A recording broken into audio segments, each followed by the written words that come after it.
Magandang araw po. Ano po ba ang lagay ng ating sitwasyon sa kasalukuyan? Kailan po ba matatapos ang krisis na kinakaharap natin ngayon? Kailan ba babalik sa normal ang ating buhay? Yan po ang mga laging na itatanong halos araw-araw o oras-oras sa atin. Sa aking opinyon, hindi po ito magwawakas gaya ng nasabi ko nung nakaraan hanggang wala pa itong lunas. Nag-alok nga ang ating mahal na Pangulong Duterte na kung sinong Pilipino ang makadiskubre ng bakuna laban sa coronavirus ay bibigyan niya ng 10 milyong piso at syempre bukod pa dyan ay babayaran ka ng royalty kung sino ang kumpanyang bibili ng gamot mo.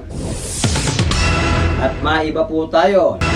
Siguro naman nababalitaan nyo na ang kumakalat sa social media gaya ng naiulat ko at nabanggit ko nung nakaraan patungkol sa FAI o ang pabunan antiviral injection.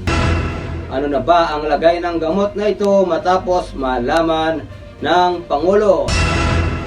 Sa mga hindi po nakakaalam, ang pabunan antiviral injection ay matagal ng gamot at halos 30 dekada na ayon kay Dr. Willie Pabunan.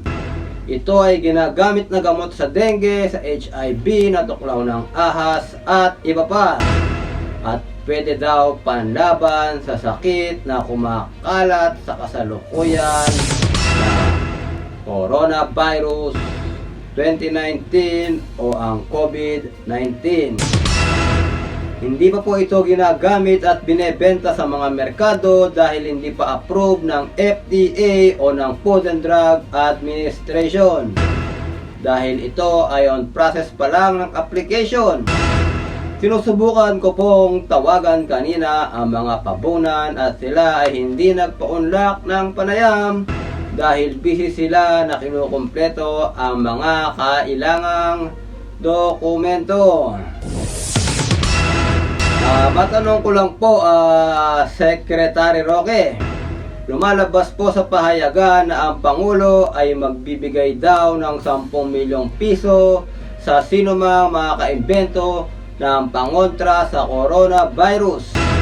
At marami pong nagtatanong patungkol sa FAI o ang pabunan antiviral injection. Ang tanong po ng karamihan, bakit hindi pa raw po ito pinag-aaralan?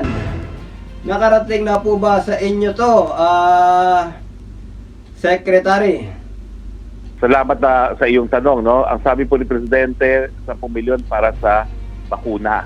Hindi naman po gamot ang sinabi. Ako po ay kakausap ko lang po kay Dr. Domingo ngayon. Sabi ko nga, bakit ba hindi na pag-aralan yung sinasabing antiviral injection ni Pabunan at once and for all, magdeklara ang FDA ba ay safe to use or hindi? Kasi habang hindi ginagawa at hindi nagdedeklarasyon ng ganyan ng FDA, palaging ang daming mga naniniwala. So sabi ko, pag-aralan na nga kung ano yan, magkaroon na ng pronouncement ng FDA. Sa mga panahon nito, maraming nais maniwala, bagamat kinakailangan, siyensya pa rin ang umira. Malaman natin kung yan ba ay banta o mabuti sa kalusugan ng ating mga kababayan. Nasa kabilang linya din ang Undersecretary ng Department of Health na si Yusek Rosario Berere. Magandang umaga po, Yusek. Good morning po, sir. Update lang po. Yung bilang ganun pa rin po ba? Napansin ko mas tumataas na po ang bilang ng nakarecover kaysa sa mga pumanaw patungkol dito sa sakit na COVID-19, Secretary. Yes, sir. Sa ngayon po, yun pa rin po yung bilang natin. Nagbibigay po kasi tayo ng updated na number. 6,599 po ang total ng positive patient. 654 for recoveries and 437 para po sa mga pumanaw. Pero kahapon po parang nagkaroon ng increase, tama po ba? Kahapon po is 140 po ang naidagdag natin na bagong kaso ng COVID positive patient. Ma'am, sa tingin niyo po para po sa akin parang maganda na rin at hindi masyado ang bilang kumpara sa ibang bansa at natutuwa na rin naman po ako doon. Ano po ang reaksyon ng gobyerno dito? Natutuwa rin po ba sila? Yes sir, yan naman po ay isang ikinakatuwa ng ating gobyerno at sa katunayan nga po base sa pag-aaral ng ating mga Opo. eksperto, napag-alaman po natin no, na ang ating doubling time ng number of cases natin na dati ay 3 araw ay tumagal na po ng 5 araw. Yun pong numbers na magdo-double sana in a day or in 2 days or 3 days. Dati po in 3 days nagdodoble ang figures natin, dumadami. Pero ngayon po medyo bumabagal po ang pasok ng kaso. So hopefully po ito po ay isang magandang senyales para sa ating lahat dahil nga po dun sa mga measures na naipatupad natin nung nauna na ho tayo sa response natin. Opo.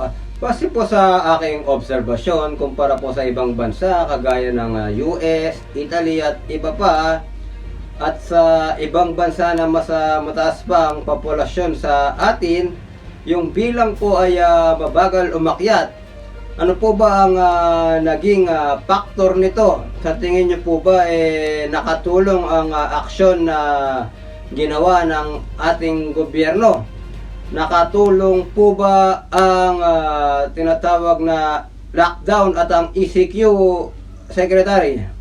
Yes sir, gusto po nating maniwala, no, especially from us, from government, na makita natin na talagang mula po nung nag-respond tayo, talagang ang ating gobyerno ay pinatupad natin itong stringent measures, sinara po natin ang borders natin, tayo po ay nagpatupad ng enhanced community quarantine dito po sa NCR at Luzon kung saan nandito po ang madaming kaso.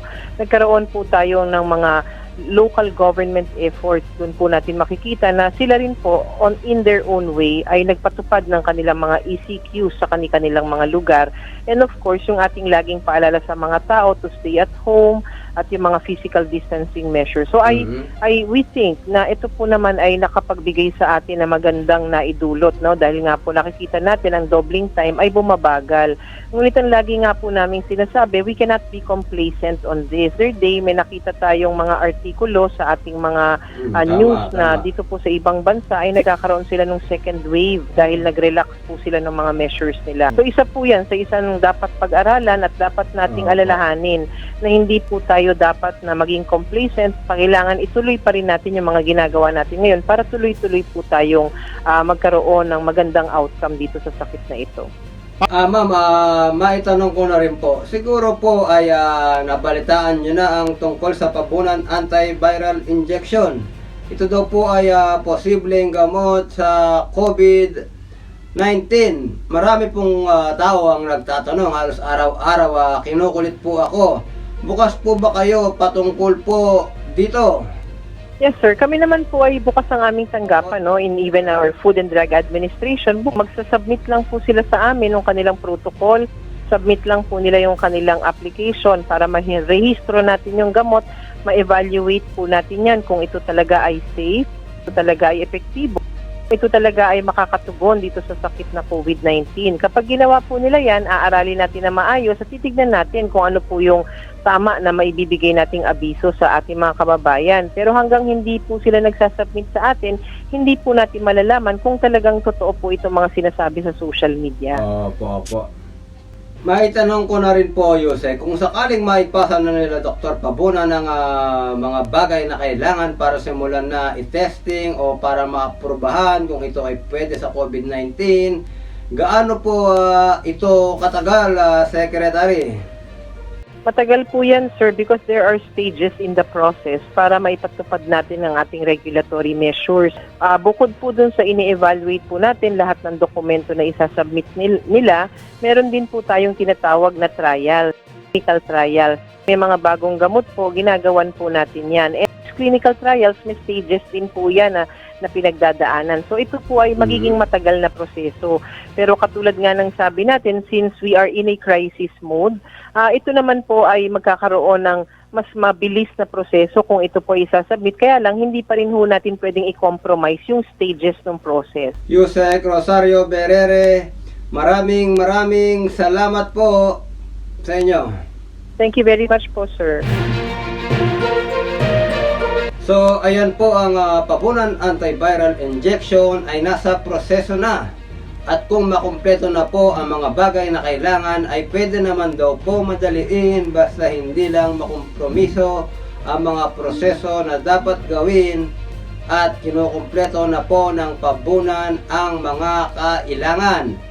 Maraming salamat po Rosario Berere at Dr. Harry Roque. Maghintay po tayo kung ano po ang mangyayari sa pabunan antiviral injection kapag nakumpleto na po nila Dr. Pabunan ang mga kailangang dokumento. At muli po, My RGC 13, maraming salamat po